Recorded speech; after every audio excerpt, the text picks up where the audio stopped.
If you tuned into Lifetime's documentary last night, One Born Every Minute, it was another exciting and emotional show. Several Central Ohio couples let us share their birthing experience at Riverside Methodist Hospital. And one of those couples on the show last night, Joe and Cheyenne Carter, welcomed their new baby, Amaya, into the world. And joining me this morning, Mom Cheyenne. Baby Amaya is growing like a weed. Yes, she is enormous. And Dr. John Proskus, who was the doctor and a featured doctor and who helped deliver a baby Amaya. So it's a pleasure to have you, too. Pleasure to be here. So how was it to have all these cameras focused on you when you were delivering, Cheyenne? It wasn't too bad. You couldn't really tell that they were there after you sort of about forget 5 about minutes. Yeah. At first, you're a little freaked out because they move with you when you move, and then after that, you're in the moment of, I'm about to have my baby, and there's no thought of the cameras. And what a beautiful baby she is. And I want to mention that Father Joe is not here because what wasn't mentioned last night was that Joe is with the U.S. What is he? He's in the Army National Guard. And so he was deployed. Yes. And he's not with you now, and so we really aren't sure where he's on his way somewhere, right? Correct. But the good news was he was able to be with you during that special moment. Yes, he was. And that was very special, too, so that he could share in that. And Dr. Proskus, I have to ask you, when you are delivering babies, not just Cheyenne's, but when you have 40 cameras on you, do you think about it at all? Well, you get used to it.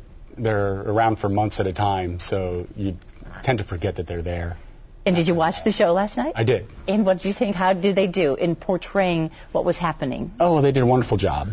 They did miss one big point, though. Cheyenne, with that pregnancy, Cheyenne was actually what I call upside down, hanging upside down for 3 months in the hospital. Whoa. That they sort of left out. Well, I think was a big point. Go back, because you had some issues, right, Cheyenne, yes. with your other pregnancies. What were those? I've had 3 pregnancies. My first pregnancy ended in an early miscarriage, about 6 weeks. And my second pregnancy, at 23 weeks, I was sent to the hospital because I was dilated. And my daughter, unfortunately, was born at 24 weeks, and she lived for 4 days but then passed. So because of that, we knew that I have an incompetent cervix, and that's how I was able to keep her so long. Oh, wow. So. And a little miracle, truly. Exactly. So, Dr. Proskus, what she described, what did you call it? Incompetent cervix. Incompetent cervix. The cervix is actually the piece of tissue that holds the baby in. Right. As the baby gets bigger and bigger and gravity wants to get the baby out, it must hold the baby in. Labor is actually the effort to make that tissue go away to get the baby out. But some women are born with a cervix that's weak, that doesn't hold the baby in. So as the baby gets bigger, it gets to a certain size, it falls out because it's not strong enough to hold it. So not just bed rest, but bed rest so that there wasn't any pressure on the cervix. Yes, and we actually put a stitch in there to actually tighten the cervix up, so physically just hold the baby in. Wow, that had to be a little difficult for you, Shane, some long months of waiting. Yeah, another thing that Dr. Proskus didn't say, but he put me on a bedpan for 4 weeks. There really was no getting up, was there? No. We were going to keep baby Amaya inside. Exactly. And it worked. She mentioned more than once she wanted to see me use a bedpan. Yeah.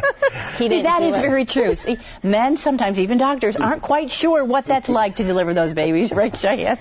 It was even harder because being upside down and using the bedpan. Golly.